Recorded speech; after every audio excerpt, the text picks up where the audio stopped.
Jadi sebagai penutupnya, Masya Allah, saya nak cerita lagi satu kisah Rasulullah sallallahu alaihi wasallam. Rasulullah bukan setakat suka senyum, dan kita tahu senyum itu satu sedekah. Itu hadis yang sahih. Berwajah yang manis itu sedekah. Senyum, senyum, senyum. Wallahu alam, mungkin ada orang ini yang mengantarkan dia ke syurga Allah adalah kerana senyumnya. Pernah tak kita kan jumpa orang tengah sedih, tiba orang senyum, kita pun rasa happy. Kenapa dia senyum ke aku tadi ya? Kita pun tengok atas bawah. Kenal ke? Kita kenal ke? Start tanya macam tu. Sebab kita terbiasa senyum dengan orang yang kita kenal saja. Dan orang yang senyum biasanya walaupun dia sedang berduka, automatik dia rasa bahagia. Kita tengah sedih ni, tapi kita dah biasa senyum. Jumpa orang senyum, senyum, senyum. Sampai orang tanya, kau tak ada masalah? Banyak masalah. Habis tu senyum je. Memang dilahirkan penyenyum. Ataupun ikut sunnah Nabi, senyum dalam keadaan sukar, ini lagi mahal nilainya. Bila kita senyum kepada orang dalam keadaan kita sedang berduka, kita sedang senyum kepada takdir Allah. Kita sedang senyum kepada ujian Allah sampai kita dipuji oleh penduduk langit. Ya Allah, sebab apa? Allah Subhanahu Wa Taala dalam satu hadis Nabi sallallahu alaihi wasallam, apabila seseorang itu diberi ujian, diutuskan bersamanya kepadanya malaikat. Lalu Allah minta malaikat itu memperlihatkan, sekiranya dia sabar, maka dia dapat redaku. Sekiranya dia marah-marah, dia juga mendapat kemarahanku. Masya Allah. Dan Nabi sangat suka bergurau dengan suami isteri. Nabi bergurau dengan isteri Nabi. Ini juga ramai yang hilang hari ini, roh bergurau dalam rumah tangga. Dia boleh senyum seorang-seorang dekat telefon. Senyum, senyum, gembira, kikik. Dia tengok video yang kelakar-kelakar dalam tu. Tapi nak bergurau senda dengan pasangan, tidak. Serius saja.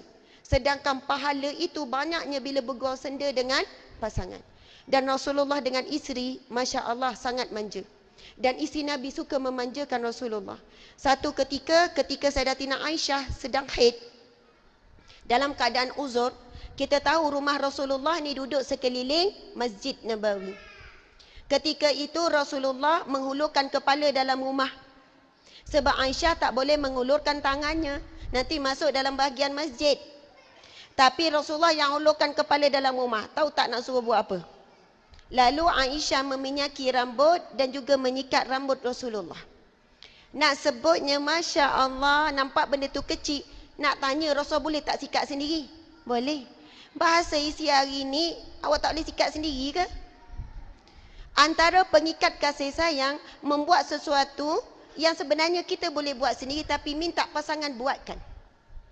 Suami bukan tak boleh pakai baju sendiri, tapi saja-saja je, bang, ini mai saya pakaikan baju untuk awak. Angkat tangan, jatuh. Sebelah lagi, pusing. Masya Allah. Buat sesuatu yang sebenarnya pasangan kita buat, tetapi kita buat. Mungkin ada di kalangan kita tak pernah pun minyakkan rambut pasangan, suami minyakkan rambut isteri. Aisyah kata Rasulullah pun meminyaki rambut dia. Kemudian sikat. Malam ni sebelum tidur kita buat kan? Sikat, banyaknya uban awak. Tak lama dah nak meninggal ni. Baru suami perasan, ya Allah, isteriku dah tua. Ya Allah, nampak tangan isteri tu. Ya Allah, tangan ni. Subhanallah. Suami pun tanya soalan, malam ni tanya soalan ni. Yang agak-agak kalau saya meninggal lah, rasa-rasa boleh masuk syurga tak saya ni? Isteri pun jawab, nak soal jawab jujur ke nak tak jujur? Saya rasa macam payah sangat lah awak ni. Isteri pula tanya, bang, saya pula macam mana? 2 kali 5 je kita ni. Ini perbualan sunnah. Nabi dengan isteri bincang tentang akhirat. Sahabat Nabi bincang suami isteri. Kita ni bincang esok nak makan apa? Esok nak jalan mana? Bincang isu dunia, perkara dunia banyak. Tetapi sekali-sekala bincang pasal mati. Saya kalau mati macam mana bang? Suami standard jawapan dia, tanam je lah. Takkan nak simpan lagi. Bersabarlah dengan jawapan tu betul. Kita pun pesan, awak nak nikah lagi tak lepas saya meninggal? Agak-agak dia jawab apa? Orang lelaki, kalau isteri meninggal nikah lagi tak? Ui, takut jawab. Mungkin pertabi kot Persatuan Takut Bini. Saya bila cakap pasal mati kan, saya cakap, bang, kalau saya meninggal dulu, kalau awak nak nikah lagi, subhanallah silakan, tapi cari isteri yang begini-begini. Saya nak ibu kepada anak saya begini-begini. Awak boleh tak? Subhanallah. Sebab apa? Cinta kita dengan suami ini, bukannya kita ikat dunia dan akhirat. Dan kita mencintai suami kita pun kerana Allah. Dan cinta kita ini untuk dibawa kepada Allah Subhanahu Wa Taala.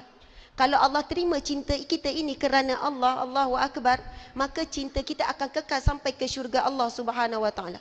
Sebab ada isteri dia pesan macam ni, kalau awak nikah lagi saya jadi langsui, saya cekik awak. Takkan nak jadi hantu kot. Kita nak roh yang baik boleh tembus ke langit bersama dengan roh orang-orang yang soleh. Subhanallah, Allahu Akbar.